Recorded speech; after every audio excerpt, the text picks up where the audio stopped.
This is Money Talk on News Talk 580 CFRA. Here is John Budden. Good afternoon, folks. I'm John Budden, and welcome to Money Talk. Here's the lineup for today's show. We start with Dave Sally, who is with the Ottawa Business Journal for his perspective on the Ottawa business scene. Then go to my weekly chat with Matt Hendricks, Senior Vice President, National Sales at Sprott Asset Management. After the break, I talk with Steve Higgins, Director of Storage and Refining Solutions at the Royal Canadian Mint. Then after the news, we go to former Finance Minister Michael Wilson, Chairman of Barclays Capital Canada, and he's in discussion with Paul Bagnall of our affiliate BNN and comments on how Canada may become a global safe haven for capital, but there are challenges which we must not lose sight of. After a break, we conclude today's show with a two-part interview. Our affiliate's Michael Hainsworth talks with David Prince, who is the founder of Harbinger Capital Markets Research, and he takes a look at the Canadian dollar, the price of oil, and the challenge that Deutsche Bank faces in light of their $14 billion fine by the U.S. Department of Justice. But first, let's go to Dave Sally at the Ottawa Business Journal. Well, it's that time again. I'm joined by Dave Sally of the Ottawa Business Journal. How are you, Dave? I'm very well, John. How are you? Oh, enjoying the weekend, and everybody's back to school. For sure. Now, Dave, OBJ reported this past week that a major U.S. tech giant has set up shop in Canada, while two other West End tech companies announced major new funding that they hope will take them to the next level. That's right, John. Let's start with Amazon's new project in Ottawa. Last Wednesday, OBJ broke the news that Amazon has chosen Ottawa as a development hub for its cutting-edge voice platform called Alexa. The Seattle-based company has set up an office in Canada, headed by software development manager François Boisvert. Mr. Boisvert says his team will be helping Amazon develop new features and abilities for the next generation of the Alexa platform. Alexa powers Amazon's Echo device, a voice-activated Bluetooth speaker that can do everything from telling you a joke to turning off the lights in your house at your command. Mr. Boisvert said he couldn't say exactly what the Ottawa team will be working on, but he did say he's bringing in mobile developers as well as people with voice-over IP and real-time communications expertise, and he says he plans to do a lot of hiring. Mr. Boisvert said Amazon was attracted to Ottawa because of the city's history as a technology development hub and the fact that there's less competition for talent here than in major cities in the United States. Sticking with Canada, it was another big week for one of Ottawa's fastest-growing hometown tech firms.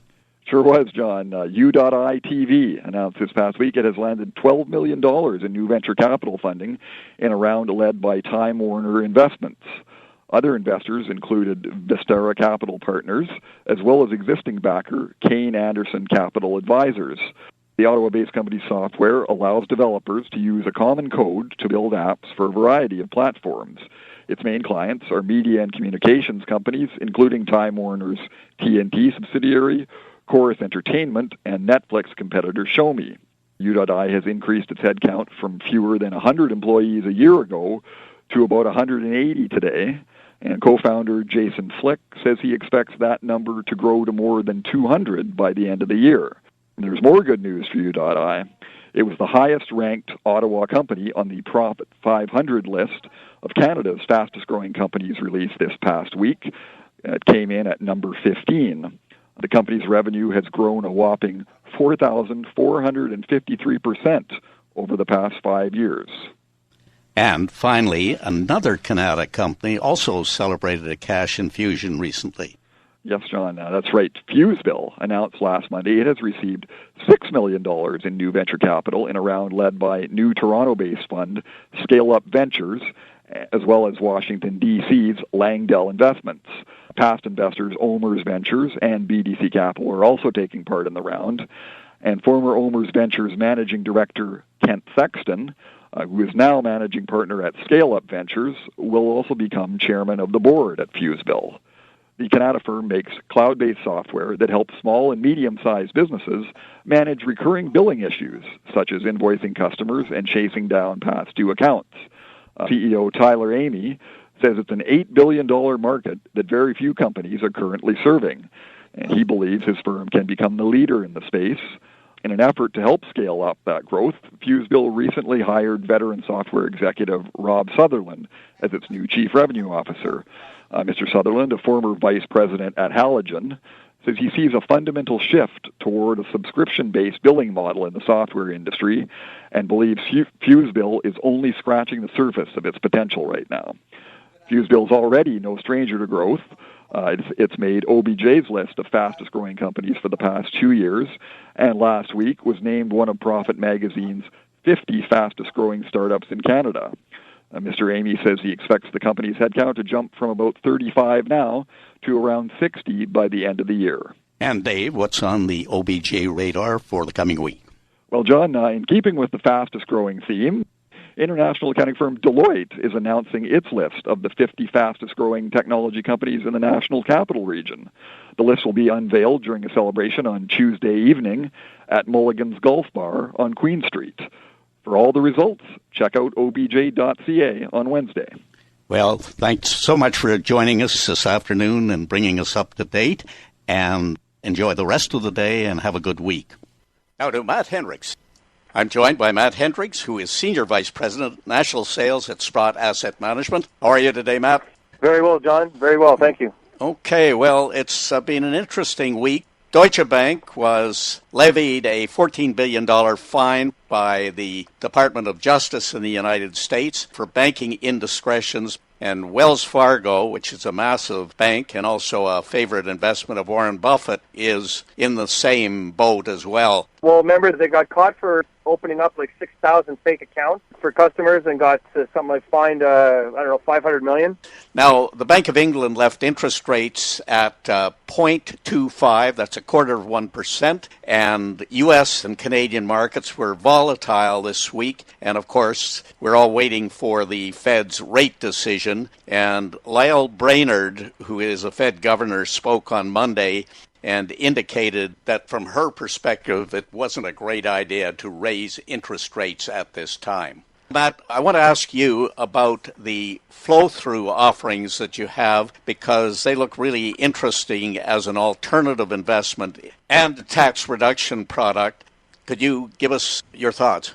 Absolutely, John. Yes, these big scandals now with these big banks are becoming more and more prevalent, and you can't even trust your Wells Fargo or your Deutsche Bank. It's just really hard to navigate the world these days. But yeah, John, on flow-through, so we've launched our flow-through Part 2. So once again, it's a product that the government allows you to deduct dollar for dollar how much you invest in it with no limit. With RSPs, you're allowed to put in 18% of your previous year's income up to a max. Well, there's no maximum on these flow-through funds. So if you have a relatively high T4, or even if you're an elderly couple that, perhaps you're a couple of $1,000s over your limit for OAS or other things like that, with your combined incomes, buying some flow-through or bring your income back down under those levels can be a big help. And basically what it is, it's a 1.5-year investment in the Canadian resource space, which, by the way, is on fire. So not only do you get your tax savings, but you're going to hopefully get an investment that is going to be nice and juicy 18 months from now. And Flow-Through 2 is open for business, and it's selling off pretty well. And how long will it be available for?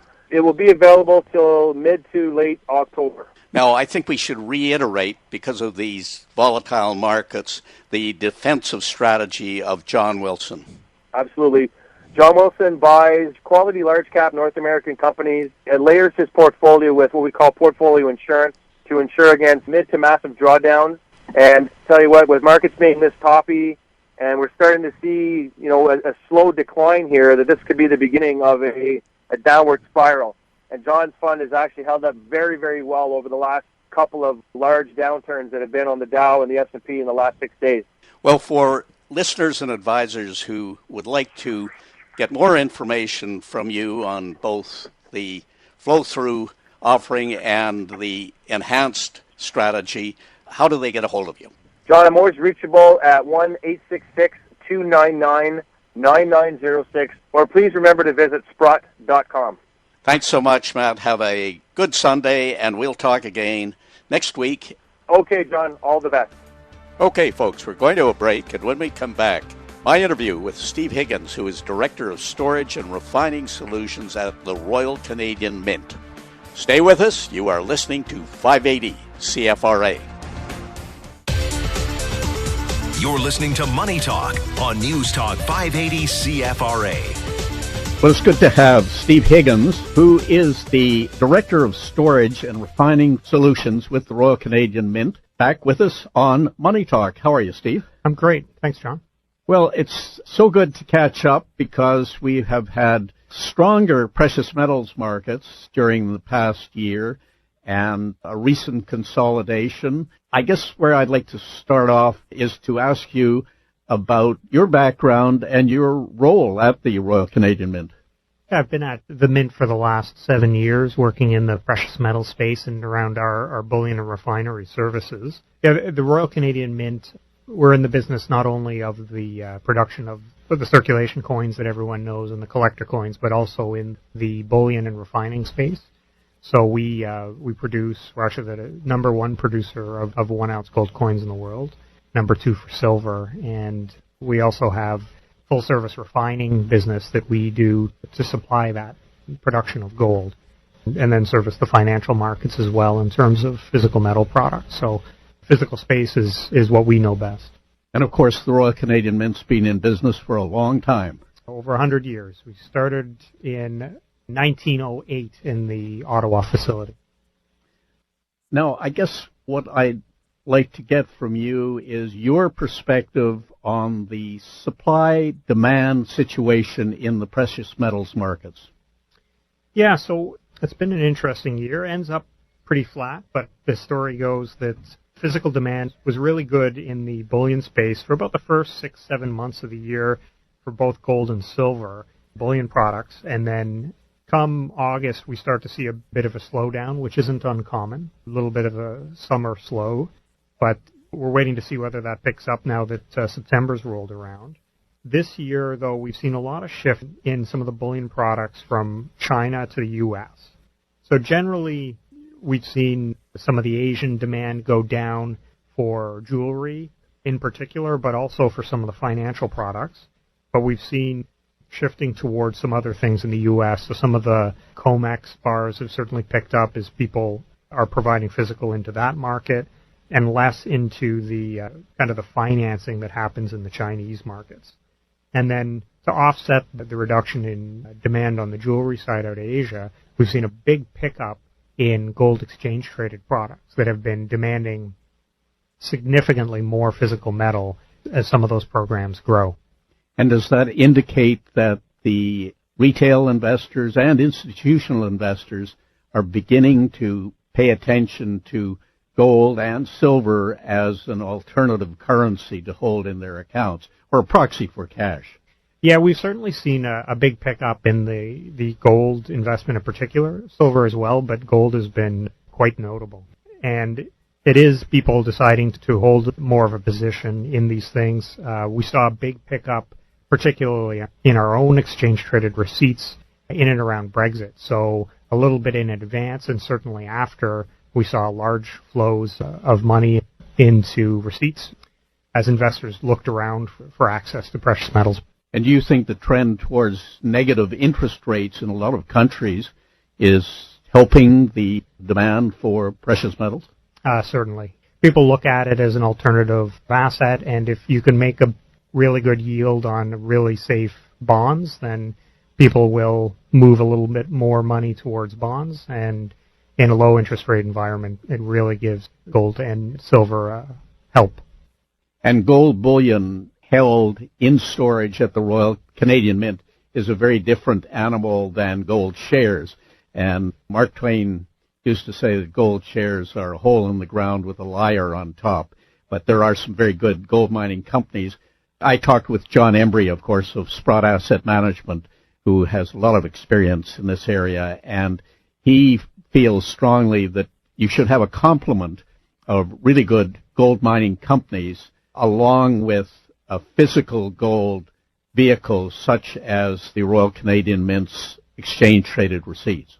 I'd say that's certainly true. Gold mines can be great, but you have to pick the right ones because they certainly don't all do well. And you see during different time periods, during an increase in gold price, gold mines often move first, but there's only so much gold mining activity out there, and as a lot of money flows into that market, the gold mines can get kind of overheated, if you will. So gold certainly doesn't suffer from that as much, and then it, of course, doesn't come with a number of the added risks that come with a gold mine, which are operating risk, country-specific risks, firm risks, things like that. So gold is, if you're looking for exposure to gold price, a little less risk than a mine, then certainly a gold product like an exchange-traded receipt are helpful. So for listeners who would like to purchase units of the exchange-traded receipt, they can talk to their investment advisor. And could you give us the specifications of the receipt and information on where they trade, etc.? Yeah, the Mint's exchange-traded receipts, they're traded on the Toronto Stock Exchange under the symbol MNT for gold and MNS for silver. Pretty simple structure. It's direct ownership in gold or silver, stored at the Mint. It's an obligation of the Government of Canada to return the physical metal. Most people just trade it, buy or sell in the market on a daily basis, but they are redeemable for physical metal. It's really a convenient and efficient way to own precious metals, securely held at the Royal Canadian Mint. It's available both in Canadian dollars and U.S. It's available for all registered types of accounts and has quite low fees, 35 basis points per annum for gold and 45 for silver, which are quite attractive relative to some of the comparable. And what is the capitalization of the number of units outstanding, say, for instance, in the gold ETR? Yeah, we've got a little over $500 million worth for gold outstanding. And silver? Silver's closer to $70 million. Now, could you explain the storage facility services that you offer and make clear the minimum amounts that are required to have a storage account? Because that's a completely different situation. Yeah, so for larger investors, a lot of people will use an exchange-traded receipt because it's a very easy way to access gold or silver storage through a brokerage account. So easy way to do it, small minimums. But for the people that have upwards of $4 or $5 million and up, they can open a storage account directly with us. It's often institutions that do this, but also family offices and other high net worth individuals can open a storage account with us, and we will put gold and silver products to the specification of the investor on the shelf and then charge them a storage fee for that every month. Of course, the Royal Canadian Mint is on Sussex Drive, and there are very good tours and educational, not just for vintage characters like me, but also for children, and it's fascinating. And could you give us an idea about that? Yeah, there's tours that run pretty much every day. We've got extended hours finishing up soon, but it's about a 45-minute tour. You get to look down on the production facility, the bullion production, and you can see a metal being taken from a bar into a final finished product, and see it right packaged and where we're ready to ship it out the door. There's a lot of capital investment that's gone into it, so it's a pretty neat thing to see, and you get to see a number of the examples of the products we made, examples of the Olympic medals that we made. Yeah, it's a unique piece of Ottawa and a bit of an attraction for sure if you haven't already seen it. And there are a variety of coins, commemorative coins, available in the shop at the Royal Canadian Mint. That's right. We've got the boutique in there, and you can get all of our latest and greatest in there. It's fall, so there's everything from, I note a Halloween coin that's come out recently, so there's a Ghost series, the Ghost of Bell Island in Newfoundland, so if you got someone special you want to scare, but just a little bit, then maybe that's something you could pick up. And if it goes up in price nicely, that will take the scare off the event. That's right. That'll make the ghost a little less scary, I'm sure. And Steve, as we conclude, could you give us the web address for listeners who would like more information on the Royal Canadian Mint's offerings? Yeah, the Exchange Traded Receipts has its own website, reserves.mint.ca, or you can find that through mint.ca, the general website.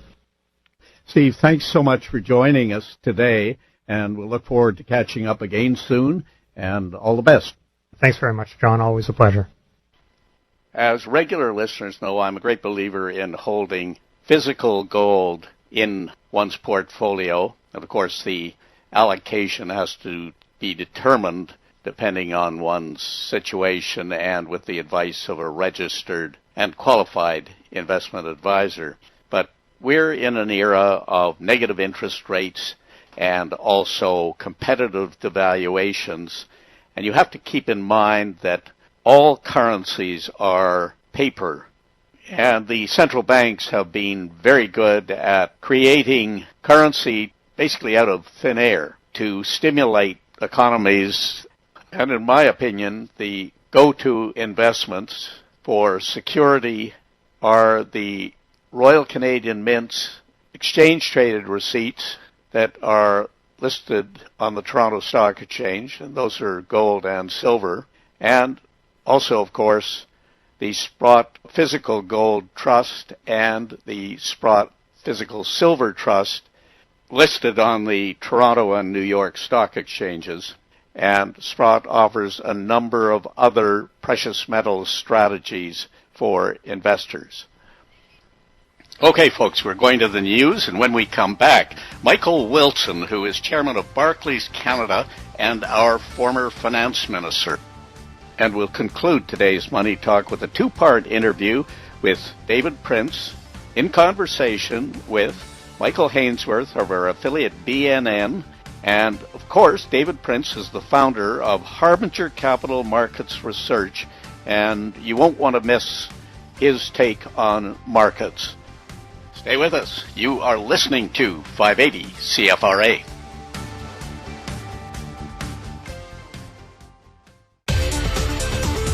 Now back to Money Talk on News Talk 580 CFRA. Well, our next guest says Canada may be becoming a global safe haven for capital, but there are still challenges which the country must address. Joining us now is Michael Wilson. He's chairman of Barclays Capital Canada. He is, of course, a former federal finance minister, and we're delighted to have you, Mr. Wilson, with us. Great to be with you. I read your speech that you delivered a couple of days ago, and it was summarized in the Financial Post as well. Now, I was struck by the fact that you like a lot of what you see in the current Canadian economy. Why don't we start with what you like? Well, when you contrast these numbers that I'm going to give you with what is going on in other countries of the world, you can see that Canada is presenting itself as a pretty stable place to be. There's a better balance between fiscal and monetary policy. Some may not like the size of the federal government fiscal deficit, but that gives the Governor of the Bank of Canada more flexibility in doing monetary policy. Inflation is stable at around 2%, which is the target rate. We have growth, not as much growth as we would like, but we do have growth. The banking system has been declared by the World Economic Forum as the most stable in the world for, I think it's 8 straight years. So when you take the range of these activities, these numbers, it is a pretty stable picture. There's one number which really does stand out. The Bank of Canada balance sheet as a percent of GDP is 5%. In Europe, in the United States, in the UK, either side of 20%. In Europe, it's going up from there. And Japan, it's 70%. And that's a reflection of the quantitative easing programs, the almost desperate attempts by those central banks. We've never had to do that, and we also have interest rates positive, although just by a slight margin. What about personal debt? We've talked about that. Statistics Canada had new numbers on that. Yep. That number continues to rise, despite the fact that two Bank of Canada governors now in succession have really urged Canadians in the language that they use at central banks to take it easy on personal debt. Yeah. And the Bank of Canada is in part a cause of that because of the low interest rate policy. And that's not a criticism of the bank because they have to be in line with what's going on globally, but that is a contributing factor. The government over the last 2 or 3 years have taken about 5 separate initiatives to slow down things, and when you look at the market in Canada, the housing market in Canada, two cities stand out: Vancouver and Toronto. Calgary stands out on the other side of the ledger now, with the weak markets out there.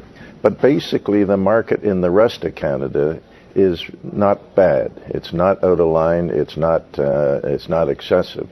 So it is very tricky for the authorities to take action without undermining that broad market in every other city just to hit the target cities of Vancouver and Toronto. So that raises the question, should local authorities take action on their specific housing markets as the government of British Columbia has done? Local authorities can do that. The BC has done it in a very focused way, but the bank could, or the Department of Finance could ask the banks to put specific new targets on those two markets if they wish to do that. Okay, I'll let Matt in with a question. Go ahead, Matt. I agree with everything you're saying, and I think Canada is one of the safer, best reward to risk areas to invest right now. Is there any concern when the U.S. does begin to raise interest rates, how that will affect the Canadian economy? Well, if the U.S. raises interest rates, that could weaken the Canadian dollar. One of the things I didn't say, but I said in the speech, was the Canadian dollar has reached some stability in the high 70s. The price of oil is stabilizing in the 40s. So if the Fed does increase rates, then that stability of the Canadian dollar could slip a bit. But I don't see us going back to into the 60s as we did a number of years back. You are concerned about the current account deficit, which is a reflection of the amount of money that the country spends buying goods and services from abroad versus the amount that we receive from selling our own goods and services. Continue your thoughts there.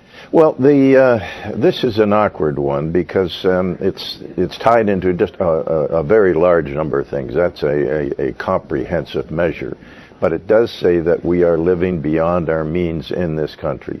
To do that in 1 year or 2 years is not an issue, but we've been at a significant number in that $40 to $60 billion range for a number of years now, and I think that has to be a number that the federal government and the Bank of Canada is conscious of as they formulate the broad policies. There's a broad issue here, which I don't want to get away from, so we're short of time on these interviews. We have to look longer term. The other longer term item that I mentioned in the speech was the fact that we have to see ourselves shifting away from a resource economy. It's not in the broadest sense a resource economy, but those are particular prominent parts of our economy that are going to subside. We've seen numbers recently about the glut in oil production continuing for at least another year. But there's a longer-term trend that we have to be conscious of. That's something that Canadian economists have called for a lot, and leading politicians have called for a long time, including, I'm sure, back in the day when you and Mr. Mulrooney were guiding the country's economies as well. It's a difficult thing to do, isn't it, for a country that's so dependent on resources to shift away to something else? It is, but I move then to another item that I talked about in that speech, and that is our low productivity relative, in particular, to the United States. Innovation and productivity has to be a key element in the broad economic policy of the federal government. I think they're on to it, but I say that to stress it because of its importance, and I hope that as we go through future budgets, that will be a very prominent part of their initiative. Is housing contributing too much to GDP right now? I'm not sure I'm the best person to answer that question, but certainly in British Columbia, that has been a very, in the recent days we've seen, has been a very important part of the successful management of their economy there. So they're trying to get that down to a balance without undermining the whole performance of that. Can I ask something about productivity real quick? You talked about that in innovation. How does Canada attract innovation? Because if I'm somebody who's a Canadian, I think, okay, I have to go to Silicon Valley because that's where the innovation is being done. I need to get somewhere in the United States for that innovation, that backing. What can Canada do to get more innovation, more productivity in its country? Well, what is happening here, Matt, is that we are seeing maybe overstating at this point, but we're seeing a triangle develop in Toronto, Waterloo, and Hamilton. And there's a lot of activity going on there. The University of Toronto, as an example, I'm the chancellor there, so I know this number. A year ago, we were number one in startups in North America, not in Canada, in North America. We slipped to a lousy number 2 position in the last year. So there's a lot going on in the startup area. What we have to do now is do a much better job at taking companies from that startup point to a sustainable enterprise. And that, I think, is what the private sector is working on. One of our pension funds here, OMERS, has invested in something called 111, which is doing just that. They've got a stable of about 25 companies that they're helping move from here to there. We're delighted to have the chance to speak to you. Thank you so much. Good. Thank you. That's Michael Wilson. He's chairman of Barclays Capital Canada and a former federal finance minister. We'll go to a break, and when we come back, the conclusion of today's show, a two-part interview with David Prince, who is the founder of Harbinger Capital Markets Research. Stay with us, folks. You are listening to 580 CFRA. You're listening to Money Talk on News Talk 580 CFRA. Shares of Apple have been climbing in the lead up to the iPhone 7 launch. Not so much today, of course. The stock has been taking a few indices along with it for this ride. So for further perspective on this, we turn to Harbinger Capital Markets Research, David Prince. Good to have you with us. Nice to be here. So Apple, the world's biggest company. It is the world's biggest company still, right? We got to check the screens, make sure that that's the case. I can't think of anybody else. It's lifting the NASDAQ. So I suppose any of us who own baskets of stocks tied to the NASDAQ Composite Index, they're happy campers. Well, don't forget, it's also part of the Dow, and it's part of S&P. So the influence is still material, and in the case of the Dow, it's even more important to the Dow because it's price-weighted. So here we have it at over $100 a share, so it has a bigger impact than a lot of companies in the Dow. So there's a double-edged sword that comes with that, as we learned here in Canada with Nortel Networks years ago. Amongst others. I'm not alleging that Nortel and Apple are going down similar paths, but let's talk about that pro and con. Sure. One of the big things that people have sought over the summer is heightened volatility in the marketplace. I have a whole bunch of crazy trader friends that I still keep in touch with. Mm-hmm. But I mean, that was it. It was a summer where there was just very hard to make money and very boring and very frustrating. You add in now this movement in Apple and the overall impact that you're getting in terms of what's happening with the market, and you start to realize that when you get a move like this week, granted, a lot of things came to fruition, being the Samsung helped it tremendously. But let's not kid ourselves. This is a big lift and a lot of value added to what's going on in the marketplace in all the different American indices. Piper Jaffray had come out to say that they think the 7 is going to be enough to return Apple to a growth story. They figured 1 out of 10 existing Samsung users will switch to the iPhone. A certain percentage of existing nerds in the iPhone camp will upgrade to the new device as well, and that will help fuel revenue growth. Do you agree? Well, no, I don't. But because if that were the case, then cars should be a growth industry because we've got all kinds of different types of new cars that are coming out, and therefore you get the situation whereby, in my case, do I really need to replace the 6S that I bought last year? The answer is no. Right. And there were a lot of us that did the same thing. And I think that's one of the problems that you've got to look at here is that it doesn't mean that you trash the ones that you've got a couple of years ago to immediately run out and get this. There was that panic. All you need to do is upgrade the operating system enough times, and you're going to have to trash it anyway. Well, that's true. But the bottom line of the whole thing is that if you do that repeatedly, then you're going to lose the loyalty of people to begin with. Mm-hmm. So you got to be careful at how you handle this. And right now, it looks like Apple needed to get its bandwagon rolling again, and Samsung provided the catalyst to do so. From here, we'll see what happens. Honestly, Michael, when it comes to technology, somebody may come out with something in 6 months, and that's possible as well. So I don't buy into the big longevity. What I do buy into is the ability of Apple to continue to produce big money. Big money, meantime, moving around on the he said, she said from the U.S. Federal Reserve over the next move on interest rates. And we look at how that trickles down or up north of the border into the Canadian dollar. You had been pointing out over the course of the summer that we had seen a disconnect between the movement on crude oil and the Canadian dollar, but we seem to be back in simpatico. Yeah, there's no question that this week certainly proved that we haven't completely thrown that oil petrodollar image away from people. A couple of things happened, though. What was holding the dollar in, or what was a play in the Canadian dollar over the summer, and for most of you, I've been short the Canadian dollar, and I suffered through it when it went up to 80, but stuck with the chosen path. But the main point is this, that when you look at the Canadian as an alternative to other nations' interest rate level, the only one that gives you more is the United States. So we did benefit from a lot of inflows that were looking for a return of some sort. The other side of that, of course, is we've looked at our economy in Canada, and people who suddenly internationally are looking, well, that's not so good. Debt load exploding, an economy that is contracting, and we have a lot of bills to pay, and we're talking about growth being driven by a government. That's the recipe that a lot of places, not only Canada, but we've seen it in other nations when they ran into trouble with international investors. And even our own central bank is recognizing this. Carolyn Wilkins came out earlier this week to say slower for longer, that's the state of our economy. And one of the things that the central bankers are finally waking up, we talked about this last week, if you keep low rates for a long enough time, it's very hard for you to get a return, therefore it's very hard to get any growth. Funny how that goes. It's even worse if you look at it from the standpoint of real rates being negative. And the U.S. now has gotten to be really negative because today we had the CPI come out in the United States. The core number is running around 2.5. Well, the last time I checked with the 10-year yield, it's 1.69. And if that's the case, that's a pretty negative rate of return. And what that does is contract countries and it really, the economy.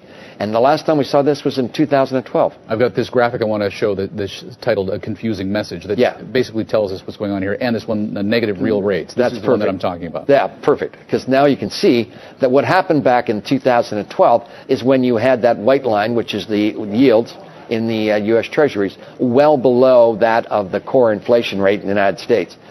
Take a look again, you can certainly see that that spread has again widened out to one of its widest ever. And the lows that we got on rates on a nominal basis in July, around the 130 level in the U.S. 10-year, that certainly was an unprecedented spread between CPI and what you saw.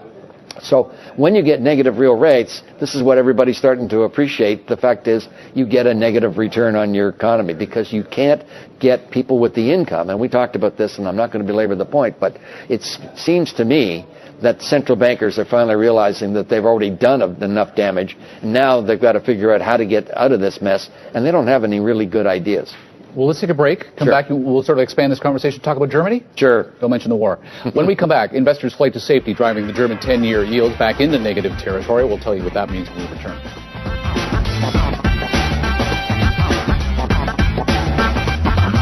German 10-year government bond yields have reversed course to head back towards negative territory as investors fly to safety. Harbinger's David Prince is here for further insight into that. Well, I wouldn't say it's headed back into negative territory because it's been flirting with the zero line all day. But the reality is, last week we saw that big discount, and clearly the ECB message was, it's not working. The problem with the message that you're trying to give us is that pretty much nobody can hear it because your microphone fell off. So we're just going to get that plugged back in, back up there, and away we go. All right. That'll teach me. Sorry, you were saying? I was trying to say. It's not that it's gone back into negative. The fact is that we had that prolonged period of negative over the summer. And the reality is that this thing's flirting with it because what they're also realizing is the German economy is in trouble, as we saw. We got further evidence of it again this week.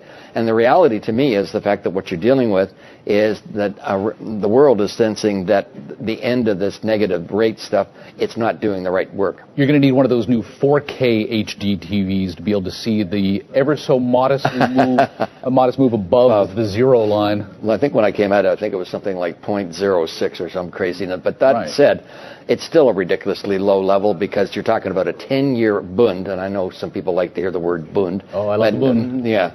But the bottom line of that is that you are dealing with an environment whereby this artificiality that's been prompted by central bank intervention seems to be coming to a close.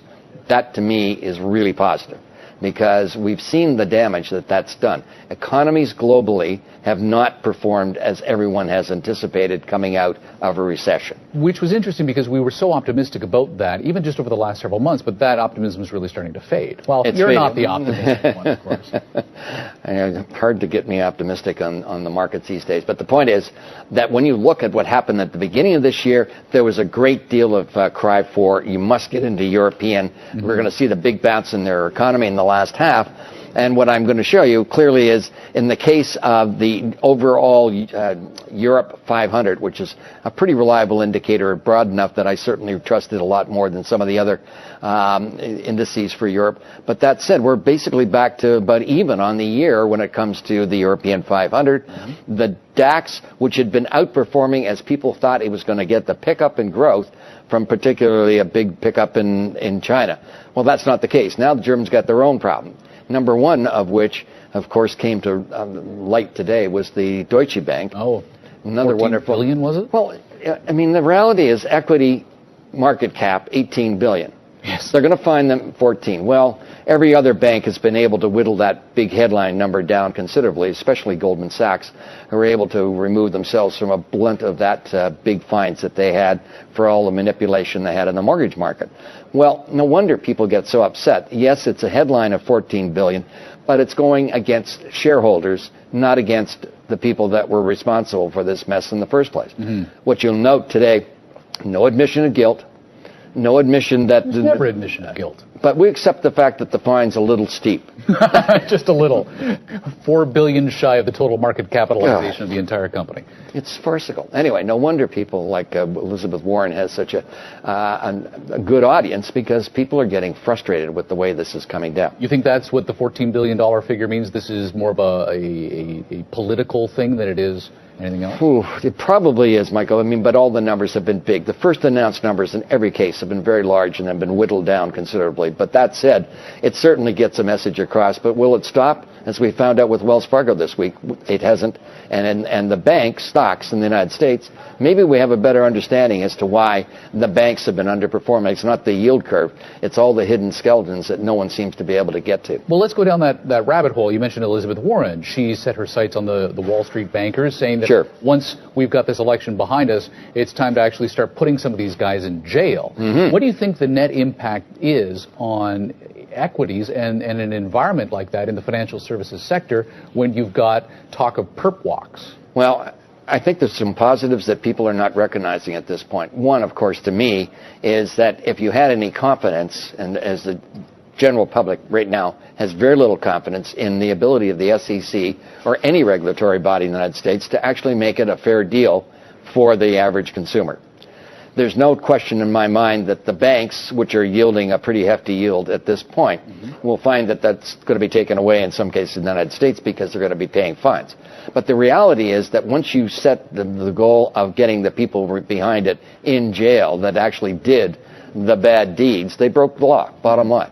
If that's the case, then what you do is, and for a lot of people, that clears the air. And I'll give you a perfect example. The guy that was the head of Countrywide Financial, Mozillo. So Mozillo was definitely overdoing the mortgages to the tune of 120%, and we know there's cases where it was more of the underlying value. Mozillo gets a pardon from Mr. Obama last month. Well, that's the type of thing that really gets to people. What I would really rather think about, though, is your point about we could very well see dividends from the big banks as they pay these massive fines tied to the malfeasance of 2008 evaporate. You would see an exodus from the financial services stocks if you did that. Okay, initially you would.